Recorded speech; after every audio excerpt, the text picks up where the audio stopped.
Use ಮಾಡಿ ಎಲ್ಲ ಮೇಲೆ ನಾವು ಕಾಮನ್ ಬಟ್ಟೆ ಒಣಗಾಕೋದು ಬಟ್ಟೆನ ಡ್ರೈ ಮಾಡೋಕ್ಕೆ ಅಂತ ಹಾಕಿರ್ತೀವಿ. ಇಮಿಡಿಯೇಟಾಗಿ ಮಳೆ ಬರುತ್ತೆ.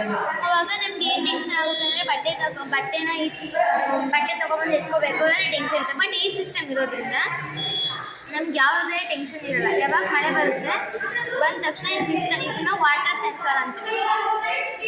ಈ ವಾಟರ್ ಸೆನ್ಸಾರು ಈ ವಾಟರ್ನ ಇಲ್ಲಿ ಡಿಟೆಕ್ಟ್ ಮಾಡಿದ ತಕ್ಷಣ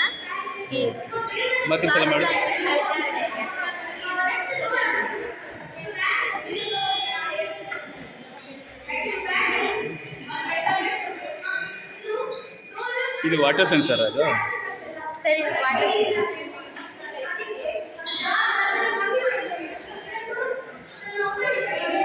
ಸರ್ ಇವಾಗ ಸರ್ ಬಟ್ಟೆನ ನಾವು ಒಣಗಾಕಿರ್ತೇವೆ. ಇದು ವಾಟರ್ ಸೆನ್ಸರ್ ಅಂತ. ಇವಾಗ ಸಡನ್ಲಿ ಮಳೆ ಬರುತ್ತೆ, ರೈನ್ ಡ್ರಾಪ್ಸ್. ಇದ್ರ ಮೇಲೆ ರೈನ್ ಡ್ರಾಪ್ಸ್ ಇದ್ದು ಆ ರೈನ್ ಡ್ರಾಪ್ಸ್ ಆ ರೈನ್ ಡ್ರಾಪ್ಸು ಈ ವಾಟರ್ ಸೆನ್ಸರ್ ಮೇಲೆ ಬಿದ್ದ ತಕ್ಷಣ ಇದು ಸಿಗ್ನಲ್ ಕೊಟ್ಟಿರುತ್ತೆ. ಸೇಫ್ ಆಗುತ್ತೆ. ಶೆಲ್ಟರ್ಡ್ ಏರಿಯಾ ಸರ್. ಇದು ಮತ್ತೆ ವಾಪಸ್ ಬರಬೇಕು ಅಂದರೆ ಸರ್ ಮತ್ತೆ ಡಿಸ್ಕನೆಕ್ಟ್ ಮಾಡಬೇಕು.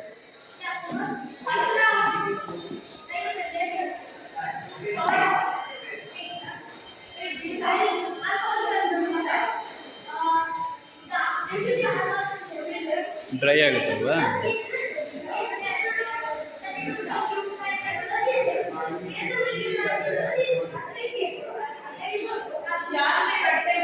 ಸರ್ ಮತ್ತೆ ಅದೇ ಪ್ಲೇಸ್ಗೆ ಅದು ಸ್ಟೇ ಟೆನ್ಷನ್ಸ್ ಇರಲ್ಲ ಹೇಳು ಸರ್. ಮತ್ತೆ ಈ ಸಿಸ್ಟಮ್ ಇರೋದ್ರಿಂದ ಯಾವುದೇ ಟೆನ್ಷನ್ಸ್ ನಮಗೆ ಇರಲ್ಲ.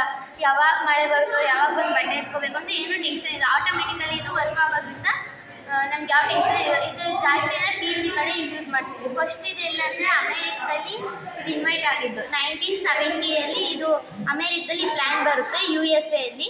ಈ ಫಸ್ಟ್ ಯಾವುದಂದರೆ ಇಲ್ಲಿ ಕಾರ್ ವೈಪರ್ ಬರುತ್ತಲ್ಲ ಅದು ಫಸ್ಟು ರೈನ್ ಸೆನ್ಸರಲ್ಲಿ ಅದಾಯಿತು. ಅದಾದಮೇಲೆ ಇದು ಬಂದಿತ್ತು ಅಮೇರಿಕದಲ್ಲಿ USA.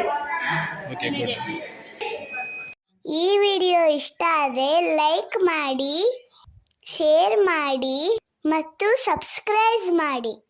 ಎಲ್ಲರೂ ಮರಗಿಡವನ್ನು ಬೆಳೆಸಿ ಮತ್ತು ಪರಿಸರವನ್ನು ಉಳಿಸಿ. Thank you.